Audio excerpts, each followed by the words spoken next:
Despite the months-long bullying campaign from President Trump, today the Fed not budging, holding interest rates steady.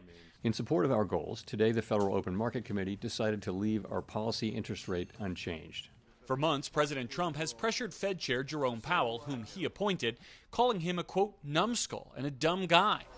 The president insists the Fed should lower interest rates to help the housing market and boost Americans' purchasing power. And we should be lowering the rates. You know, each point that this gentleman keeps up costs us $365 billion a year. It's all because of the Fed. But the Fed still believes that could actually drive up inflation, holding off amid market uncertainty stemming from the president's global tariffs. This while the clock ticks down to Friday's August 1st trade deal deadline. With some trade agreements announced, several more need to get done.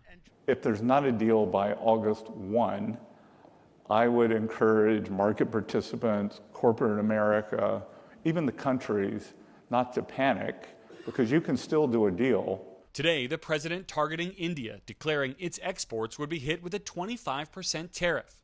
The president argued India's own tariffs are far too high and accused it of using other barriers he called strenuous and obnoxious. India will also face an additional unspecified penalty for its reliance on Russian energy.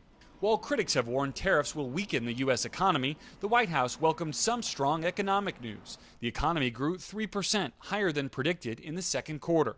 The president pointing to the latest data and re-upping his demand for the Fed to lower interest rates. We have a lot of money coming in, and we have no inflation, and we're very strong, and we should be lowering the rates. And another key economic barometer will be released Friday. The July jobs report could reflect the impact of the president's cuts to the federal workforce and his dramatic immigration crackdown. Garrett Haake, NBC News, Washington.